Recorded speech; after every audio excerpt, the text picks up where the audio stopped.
Okay, folks, today we're going to be making sauce. When I say sauce, I mean Italian gravy. We're going to have one whole clove of garlic. We're going to have these 3 small onions. I normally would use 1 large onion. Some people might say that's even a lot. And I'm going to be using this type of garlic too with it. That being said, I have a 12-quart pot. Actually, it holds a little bit more, but up to this line is 12 quarts, which is 3 gallons. I've got 3 pounds sweet sausage and 3 pounds of hot sausage, about 2.5 pounds of chopped meat. And by the time it's all done, it'll end up weighing about 3 pounds when I season it and stuff like that, and add breadcrumbs and egg and milk and all the other good stuff. Then I have 2 cans of crush, 2 cans of puree, and 2 cans of, well, actually, I have 3 cans of puree, but I'm only going to be using 2. And 2 cans of the whole plum. 2 cans of paste. And I'll be adding cheeses and stuff, but you'll see that later on in the video. But let me go chop everything up. No sense you watching me do it. You can see the end product before I put it in the pot. Okay, got the onions all prepped, garlic all prepped. I opened up all my cans. My paste is right there, but I didn't take the lids or the bottoms off. You'll see in a second what I do. Still have my meat getting warm. And inside my pot, I put about 1.5 tablespoons of olive oil in it. I only had extra virgin olive oil, so I'm not going to get it too hot because it'll burn. But I just got to saute everything, so I'm just getting it hot. I'll be ready in a minute.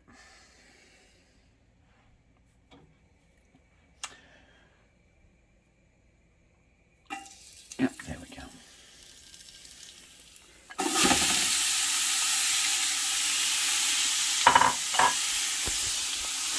So I'll take this and I'll stir it around until it gets translucent. So after about 3 or 4, maybe 5 minutes, and I have it on medium heat.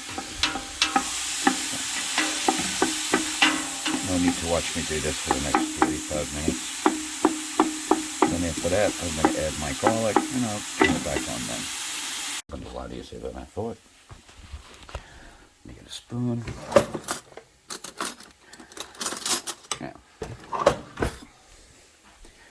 Bacon, butter, and garlic make everything better. So here's the pot. Here's my spoon.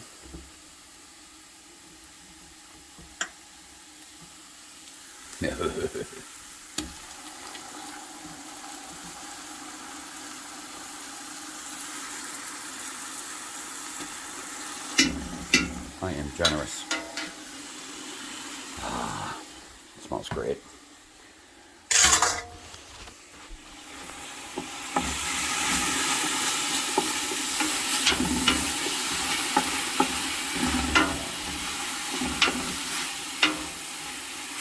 Let that cook for a little bit.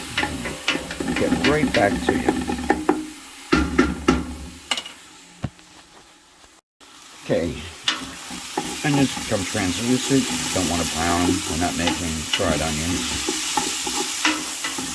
So now it's time to add seasoning.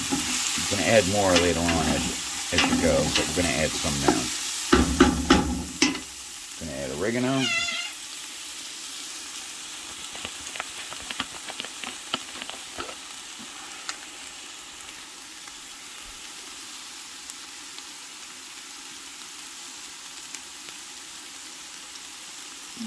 About almost a half a tablespoon, sorry.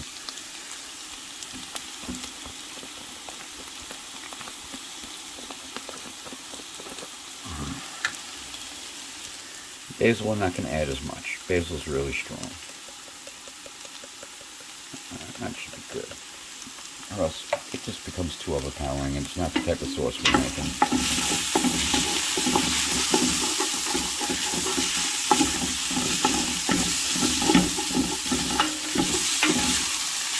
what this does is it releases itself into the oils. And then when I throw the paste in, it'll meld with the paste really well. And really give the sauce a good flavor later on. Give it a minute, and I'm actually going to add a little bit more oil because I notice it's sticking. And I don't want my paste to really stick when I want to brown it almost. I'm going to add some more sauce, right? I mean, olive oil right now. That should be plenty.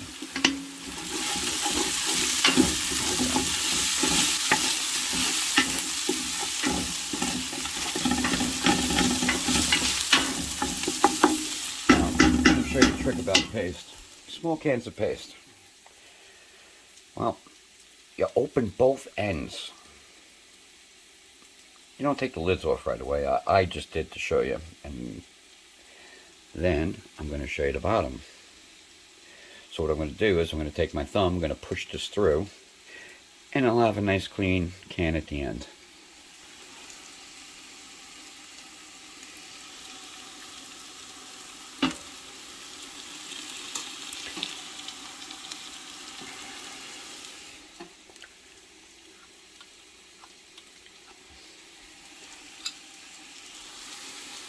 No scooping, no spoon needed. Put in the other one.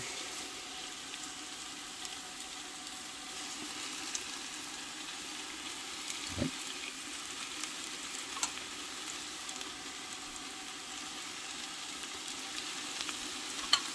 That's it. Now I'm going to mix that in now. Good.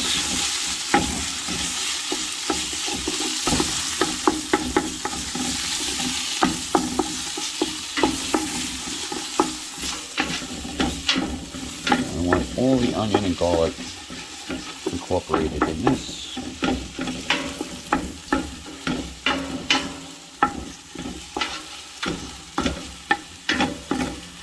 So all the paste soaks up all the flavor and cooks a little bit. Flat. Get it cooked.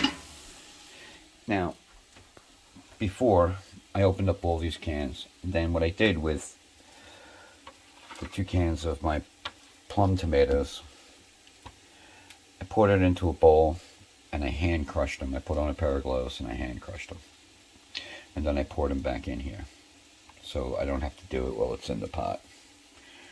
This makes it more convenient. It's easy to do. Get gloves, 2 minutes, you're done with both cans. So I'll be adding all these cans shortly, and then I'm probably going to add the equivalent to maybe a can and a half of water, because it's going to be a long cooking process. Now it's starting to stick in here. Now I got to scrape it up a little. You notice I have a nice white wooden spoon. Perfect for the job. Plastic spoons don't do well.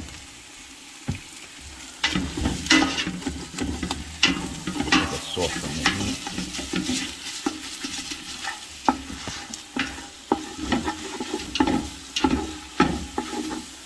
Okay, got a nice color. Not sticking. I don't want it to stick because then it'll burn later on. So 1 can at a time. And then I incorporate it.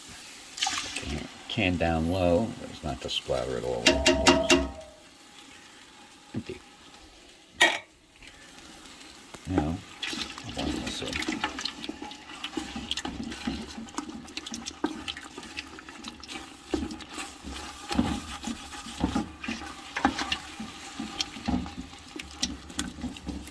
Now, I haven't raised the heat yet, but I will in a minute. Once I get most of the cans in, I'll raise the heat.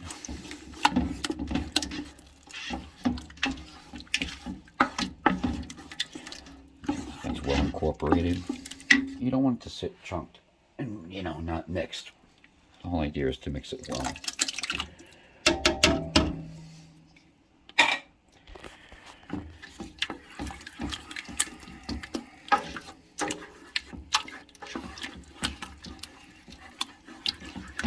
paste makes it really thick.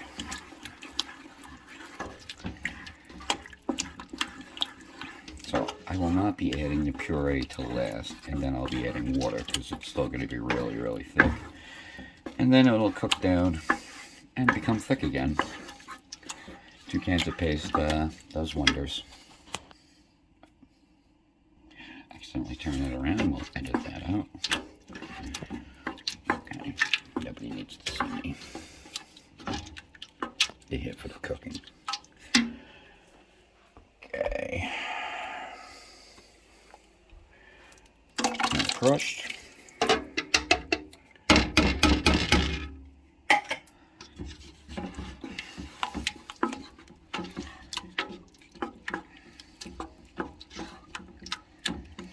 Okay, I'm going to add the other can of crushed, and then I'm going to add the rest of the puree. So, and then I'll come back onto this. It'll be easier for me. You don't have to get dragged through this. Okay. So I rinsed the can. Well, actually, I just take a little water. I put it in 1 can.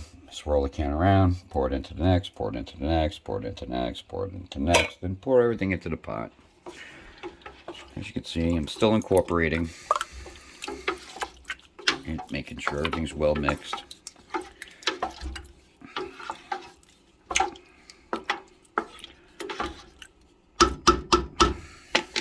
And now, like I said, can of water.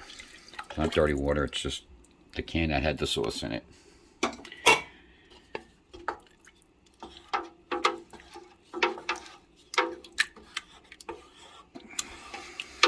Okay.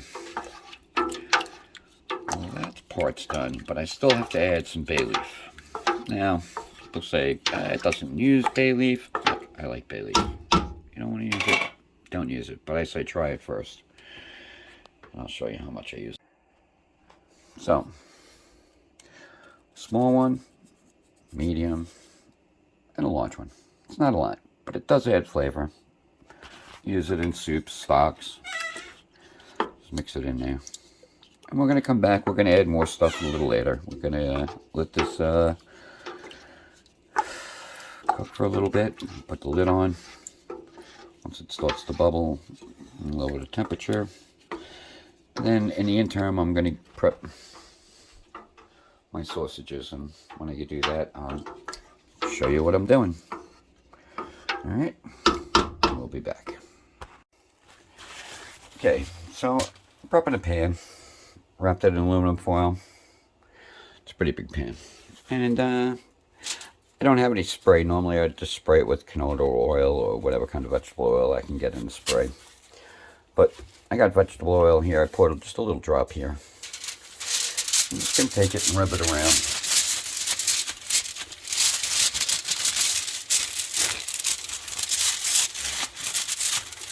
Just to give it a little light coat. This. Okay. So I got that coated. Now I'm going to just dump my sausage on it. Okay. So I got all the sweet sausage and most of the hot sausage just on this one pan. And if you notice, right here, I put toothpicks in all the hot ones. Why? Because they're hot. And not everybody likes the hot sausage. So when they're hunting through a pot, it's easy to determine what's the hot and what's not.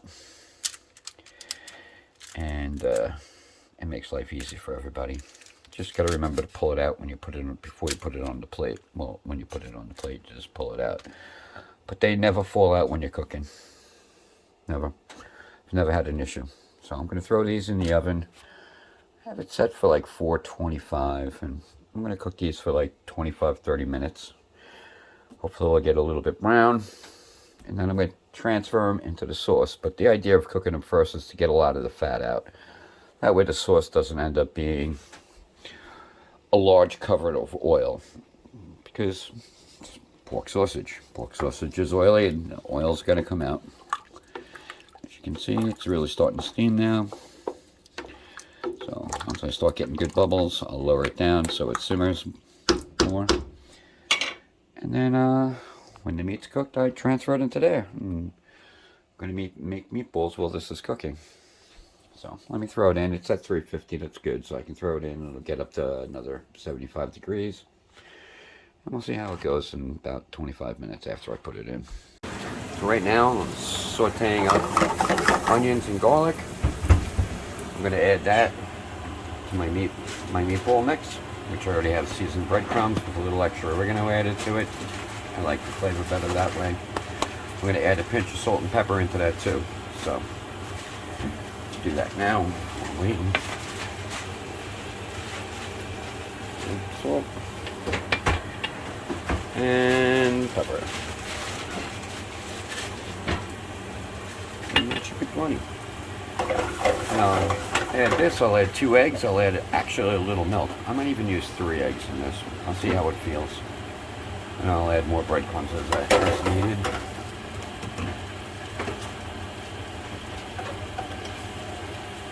And see how it goes. Now I'll get them in the oven. I already took the sausage out from earlier. I mean, all I did, they were coming out, they were brown, I threw them in. I added an extra 10 minutes to my 25 minutes because I flipped them and I said, nah, they're going to need a little more time. So I gave them more time. So we'll see them when the meatballs come out. Okay, so as the stuff, everything's in, I'm going to add a little milk. Not that much, not a lot, just a little. The fats really help it and keep it juicy and moist. Now I'm going to add probably 3 eggs. But I can't do this with the phone in my hand because then I'll end up getting shells in it. So I will come back to this. So 3 eggs. Put my gloves on. I'm going to mix away.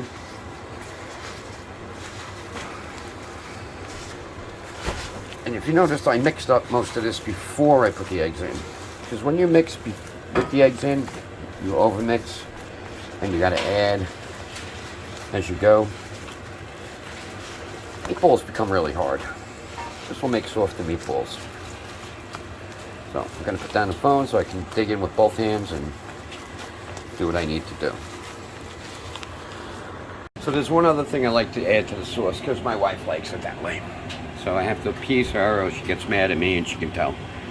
I add sugar to the sauce. So here it goes. So a pot this big, I add about 4 ounces maybe. That's it. It makes her happy. Happy wife, happy life. We'll be back. Okay, meatballs are out. Last of the hot sausage. I'm going to dump everything in there. Then in a little while, I'm going to add some Asiago cheese, some Parmesan. Well, Parmesan Romano cheese is what I'm going to add. So we'll get to that in a little bit. But another important thing, I always take my spoon, put it across, take my lid, and put it on like that. So it just doesn't steam and trap it in there because that makes the sauce thin. Keeps it too liquidy. So always put a lid on an angle on it. And I'm going to be enjoying it in an hour or so. Okay folks, last step. Asiago cheese, Romano cheese. Start with the Asiago.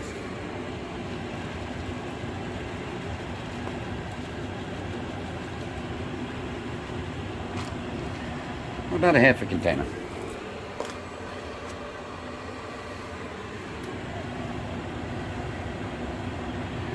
Now we're doing a Romano.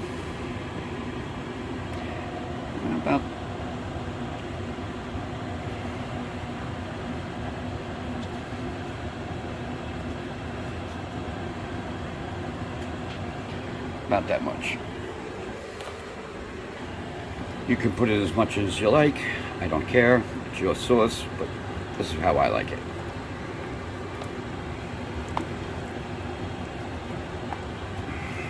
Put it back on the heat for a half hour.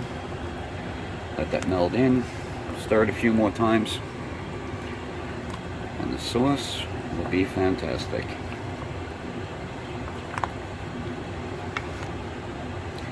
Actually, the boss will come and steal a meatball, some sauce. I know she will. She'll give me her ratings. Alright. See you in a little bit. There you go, folks. Meatball, hot sausage. You can see the toothpick right here. And the sauce. All finished. Sprinkle a little Romano on there, maybe a little more sago. Put some pasta in there, and it's a meal. It's a wrap. Enjoy.